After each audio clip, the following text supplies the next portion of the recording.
2006 წლის 28 იანვარს შარდენ ბარში დაწყებული ინციდენტი რამდენიმე საათში 28 წლის სანდრო გირგვლიანის მკვლელობით დასრულდა. მაშინდელმა ხელისუფლებამ საქმეს ეგრეთ წოდებული სვანური დაპირისპირება უწოდა, რასაც თავიდანვე კატეგორიულად გამორიცხავდნენ თავად გირგვლიანის ოჯახის წევრები. მე საფუძველს რიგ დონაძე იყო, რომელმაც მეორე დღეს თუ მესამე დღეს ზუსტად არ მახსოვს, პირველ მაუწყებლობას გადასცა ასეთი ცნობა, დეზინფორმაცია, რომ ეს არის სვანური დაჯგუფების, ესე ვთქვათ, კვალიტებს ამაში. ეთყობა კვალის დასაფარავად იყო. სხვანაირად მე ვერ ვიფიქრებ. სანდრო გირგვლიანის მკვლელობა სააკაშვილის ხელისუფლების სამწლიანი მმართველობის შემდეგ ყველაზე რეზონანსული საქმე აღმოჩნდა. საზოგადოება საქმის ობიექტურ გამოძიებას ითხოვდა. შემოგვიერთდით. ჩვენ მოვითხოვთ საქმის ობიექტურ გამოძიებას.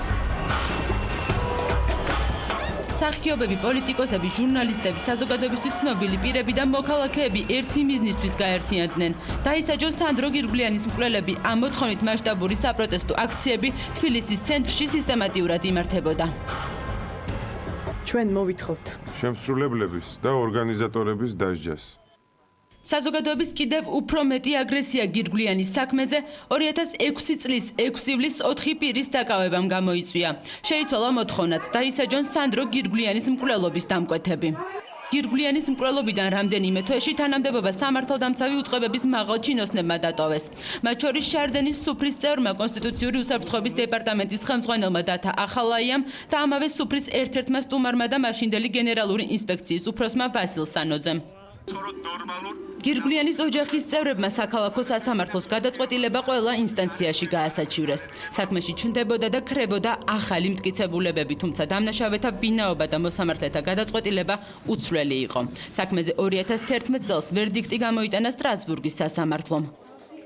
მართლმსაჯულების უმაღლესმა ევროპულმა ინსტანციამ დაადგინა.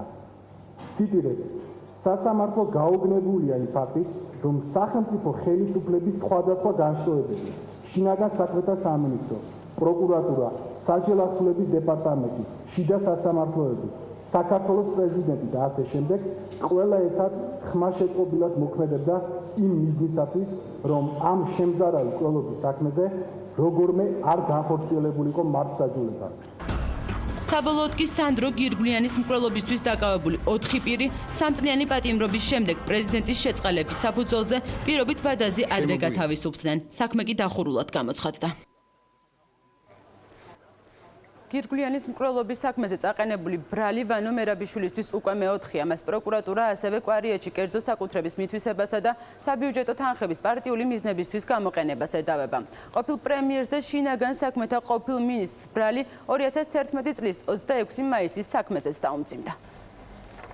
მადლობა, ნუცა ქავთარაძე საუბრობდა პირდაპირ